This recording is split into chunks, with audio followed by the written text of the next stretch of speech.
মিয়ানমারের রাখাইন রাজ্যে গৃহযুদ্ধের কারণে যে মানবিক সংকট তৈরি হয়েছে তা মোকাবেলা করার জন্য একটি মানবিক করিডরের বিষয়ে আলোচনা চলছে। প্রথমে পররাষ্ট্র উপদেষ্টা মোহাম্মদ তৌহিদ হোসেন বলেন, মানবিক করিডরের ব্যাপারে বাংলাদেশ নীতিগতভাবে সম্মত হয়েছে। তখন বিষয়টি নিয়ে বিএনপি, জামাত, এনসিপি সহ বিভিন্ন দল সমালোচনা শুরু করলে পরবর্তীতে প্রধান উপদেষ্টার প্রেস সচিব শফিকুল আলম বলেন, জাতিসংঘের সাথে এ বিষয়ে এখনও কোনো চূড়ান্ত সিদ্ধান্ত নেওয়া হয়নি। সরকারের পরস্পর বিরোধী বক্তব্যের কারণে মানবিক করিডরের বিষয়টি নিয়ে এক ধরনের ধোঁয়াশা তৈরি হয়েছে। মানবিক করিডর আসলে কি এবং রাখাইন রাজ্যের সাথে মানবিক করিডর করা হলে তা বাংলাদেশের নিরাপত্তার জন্য কতটুকু ঝুঁকিপূর্ণ হবে সে সম্পর্কে আলোচনা করা হবে কি কেন কিভাবে এই পর্বে। কি কেন কিভাবে চ্যানেলে আপনি নতুন হলে অনুরোধ করব সাবস্ক্রাইব করে বেল আইকনটিতে ক্লিক করুন।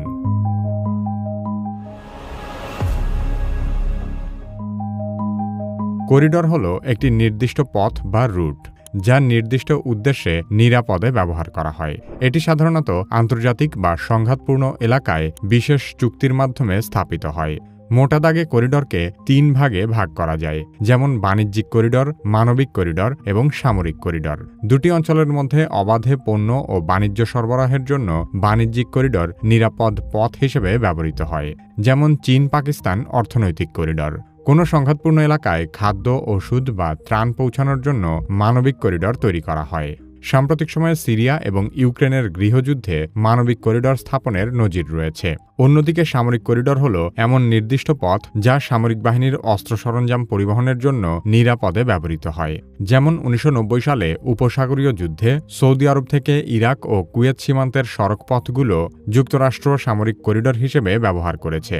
মানবিক, বাণিজ্যিক এবং সামরিক করিডর ছাড়াও অন্যান্য ধরনের বেশ কিছু করিডর রয়েছে, যেমন বন্যপ্রাণী চলাচলের জন্য পরিবেশগত করিডর, রেল ও সড়ক যোগাযোগের জন্য পরিবহন করিডর, তেল, গ্যাস বা বিদ্যুৎ সরবরাহের জন্য জ্বালানি বা শক্তি corridor, fibre optic cable, cyber নিরাপত্তার জন্য ডিজিটাল তথ্য করিডর এবং সাংস্কৃতিক সংযোগ ও পর্যটন উন্নয়নের জন্য শিক্ষা বা সাংস্কৃতিক করিডর উল্লেখযোগ্য। কোনো সংঘাতপূর্ণ বা দুর্যোগ আক্রান্ত এলাকায় খাদ্য, ওষুধ, পানি বা চিকিৎসা সরঞ্জামের মতো জরুরি ত্রাণ সামগ্রী পৌঁছানোর জন্য মানবিক করিডর ব্যবহৃত হয়। এটি বেসামরিক নাগরিকদের জীবন রক্ষা এবং মানবিক সংকট মোকাবেলার লক্ষ্যে স্থাপিত হয়। কখনো কখনো এই করিডর বেসামরিক নাগরিকদের নিরাপদে সরিয়ে নেওয়ার জন্যও ব্যবহৃত হয়। মানবিক করিডর সাধারণত জাতিসংঘ বা অন্য আন্তর্জাতিক সংস্থার তত্ত্বাবধানে পরিচালিত হয় এবং সংঘাতে জড়িত পক্ষগুলোর সম্মতির ভিত্তিতে কার্যকর হয়। মানবিক করিডরের প্রধান উদ্দেশ্য হল ত্রাণ সরবরাহ, বেসামরিক নাগরিকদের নিরাপত্তা, মানবাধিকার রক্ষা এবং নিরপেক্ষতা বজায় রাখা। সংকটগ্রস্ত জনগণ যেন দুর্ভিক্ষ, অনাহার বা স্বাস্থ্য সংকটের মুখোমুখি না হয় সেই লক্ষ্যে মানবিক করিডর স্থাপন করা হয়। অবরুদ্ধ বা সংঘাতপূর্ণ এলাকা থেকে নাগরিকদের নিরাপদে সরিয়ে নেওয়ার আগে বা পরে আন্তর্জাতিক মানবাধিকার ও মানবিক আইন নিশ্চিত করাও একটি উদ্দেশ্য। সেই সাথে ত্রাণ বিতরণে কোনো পক্ষপাতিত্ব ছাড়া সকল পক্ষের প্রয়োজনীয় ব্যক্তির কাছে সহায়তা পৌঁছানোও গুরুত্বপূর্ণ উদ্দেশ্য। মানবিক করিডরের কিছু মৌলিক বৈশিষ্ট্য রয়েছে। তার মধ্যে সবচেয়ে উল্লেখযোগ্য হল করিডরে সামরিক কার্যক্রম বা অস্ত্রের উপস্থিতি নিষিদ্ধ করা। করিডরে ত্রাণ পরিবহন বা নাগরিকদের স্থানান্তরের সময় যেন নতুন করে কোনো ধরনের নিরাপত্তা ঝুঁকি তৈরি না হয় সে বিষয়েও খেয়াল রাখা। সাধারণত জাতিসংঘ বা রেড ক্রসের মতো নিরপেক্ষ সংস্থাগুলো এটি পরিচালনা করে। তাই এমন কোনো বিতর্কিত পক্ষ বা সংস্থাকে মানবিক করিডরে প্রবেশাধিকার না দেওয়া যাতে করে নতুন করে সংঘাত তৈরি হয়। কারণ এই ব্যবস্থার অন্যতম শর্তই হল যুদ্ধবিরতি বা নিরাপত্তা ব্যবস্থার মাধ্যমে করিডরকে হামলামুক্ত রাখা। মানবিক করিডর আন্তর্জাতিক মানবিক আইনের অধীনে পরিচালিত হয়, যা জেনেভা কনভেনশন এবং এর অতিরিক্ত প্রোটোকল দ্বারা নিয়ন্ত্রিত। এই আইন অনুযায়ী ত্রাণকর্মী ও কনভয়ের উপর হামলা করা যুদ্ধাপরাধ হিসেবে বিবেচিত হয়। কাগজে কলমে মানবিক করিডরকে বিভিন্ন সুরক্ষা দেওয়ার চেষ্টা করা হলেও অনেক সময় ত্রাণ সামগ্রী সামরিক বা বিদ্রোহী গোষ্ঠীর হাতে চলে যেতে পারে। ত্রাণ বিতরণে কিছু গোষ্ঠী বঞ্চিত হতে পারে, যা আরও বেশি উত্তেজনা সৃষ্টি করে। মিয়ানমারের রাখাইন রাজ্যে চলমান গৃহযুদ্ধের কারণে সেখানে দুর্ভিক্ষের আশঙ্কা দেখা দিয়েছে। জাতিসংঘের তথ্য অনুযায়ী রাখাইনে প্রায় ২০ লাখ মানুষ অনাহারের ঝুঁকিতে রয়েছে। এই পরিস্থিতিতে জাতিসংঘ বাংলাদেশের মাধ্যমে একটি মানবিক করিডর স্থাপনের প্রস্তাব দিয়েছে, যাতে ত্রাণ সামগ্রী রাখাইনের বেসামরিক জনগণের কাছে পৌঁছানো যায়। বাংলাদেশ সরকার মানবিক করিডরের বিষয়ে যে আলোচনা করেছে, সেই আলোচনার চুক্তির শর্তগুলো বিস্তারিত জনসম্মুখে প্রকাশ না করায় রাজনৈতিক দল ও বিশ্লেষকরা উদ্বেগ প্রকাশ করেছেন। এ বিষয়ে এখনও চূড়ান্ত সিদ্ধান্ত না হলেও বাংলাদেশের পক্ষ থেকে বেশ কিছু শর্তের ব্যাপারে জানা যায়, যার মধ্যে উল্লেখযোগ্য হল ত্রাণ সরবরাহ শুধুমাত্র জাতিসংঘের মাধ্যমে পরিচালিত হতে হবে। ত্রাণ যেন সরাসরি রাখাইনের নাজুক জনগোষ্ঠীর কাছে পৌঁছায় এবং আরাকান আর্মি বা মিয়ানমার জান্তার মতো কোনো সামরিক বা বিদ্রোহী গোষ্ঠী যেন এটি দখল করতে না পারে।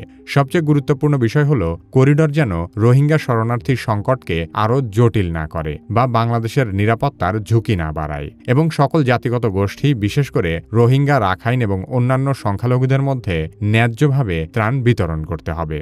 মানবিক করিডর বাস্তবায়নের চুক্তির শর্ত হিসেবে এইসব বিষয় আলোচনা করা হলেও বাস্তবে পরিস্থিতি অনেকটাই ভিন্ন। রাখাইনের বেশিরভাগ এলাকা আরাকান আর্মির নিয়ন্ত্রণে, যারা একটি রাষ্ট্রবহির্ভূত সশস্ত্র গোষ্ঠী। সে কারণে ত্রাণ সামগ্রী তাদের হাতে চলে যাওয়ার আশঙ্কা রয়েছে।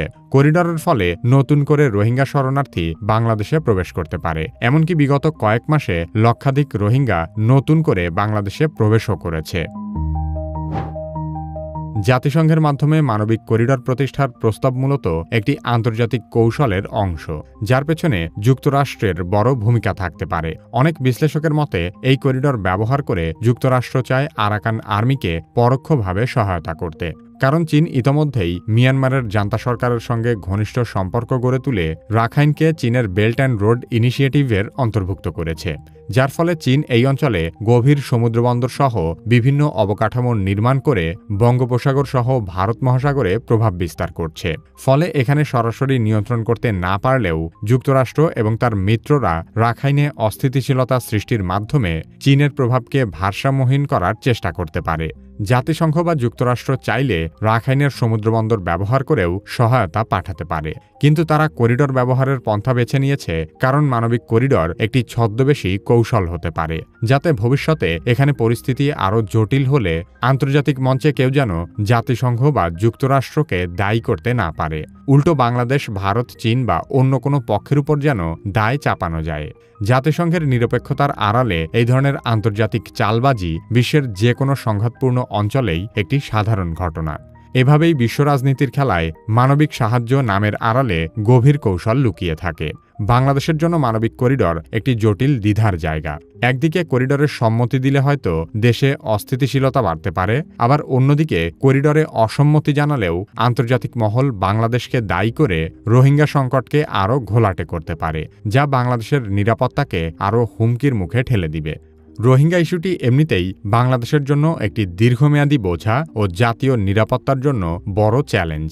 যতদিন এই সমস্যার সমাধান না হচ্ছে ততদিন বাংলাদেশ পুরোপুরি নিরাপদ নয়। এখন করিডর ইস্যুতে বাংলাদেশ যে সিদ্ধান্তই নিক না কেন, ভবিষ্যতে সমস্যা শুধু জটিলই হবে। মিয়ানমারের রাখাইন রাজ্য বহুদিন থেকেই নানামুখী সমস্যায় জর্জরিত হয়ে আছে। সাম্প্রতিক সময়ে আরাকান আর্মি মিয়ানমারের সেনাবাহিনীকে হটিয়ে রাখাইন রাজ্যের কর্তৃত্ব নিয়েছে। এরপর থেকেই বাংলাদেশের সীমান্তে রাখাইনে একটি স্বাধীন দেশ গড়ে ওঠার আশঙ্কা করা হচ্ছে।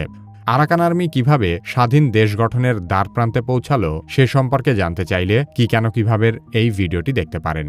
আমাদের ভিডিওগুলো ফেসবুকে দেখতে চাইলে কি কেন কিভাবে ফেসবুক পেজ লাইক এবং ফলো করুন। কি কেন কিভাবে পরবর্তী ভিডিও আপলোড হওয়ার সাথে সাথে দেখতে চাইলে কি কেন কিভাবে সাবস্ক্রাইব করে বেল আইকনটিতে ক্লিক করুন।